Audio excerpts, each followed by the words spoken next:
இந்த சிவசங்கரி இப்போ பயங்கர கோவத்தோட இருக்காங்க. அது மட்டும் இல்லாம தீபிகா வந்து பார்த்தீங்கன்னா, அவங்களால ஒண்ணுமே பண்ண முடியாது. நம்ம தான் ஜெயிப்போம். நான் தான் ஜெயிப்பேன் அப்படின்ற மாரி சொல்லிட்டு இருக்காங்க.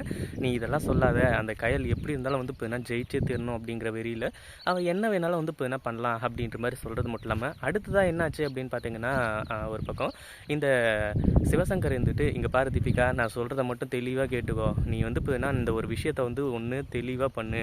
அப்படின்ற மாரி வந்து சொல்லி, "நீ என்ன பண்ணுவியோ, ஏது பண்ணுவியோ எனக்கு தெரியாது. நீ அந்த போட்டியில மட்டும் தோத்துட்டு வந்த அப்படின்னா உன்னை வந்து நான் உண்டு இல்லைன்னு பண்ணிடுவேன். கயலும் எழிலும் அந்த போட்டியில் ஜெயிக்கக்கூடாது. அதுக்காக நீ என்ன வேணாலும் பண்ணு அப்படின்ற மாதிரி வந்து சொல்ல ஆரம்பிச்சாங்க.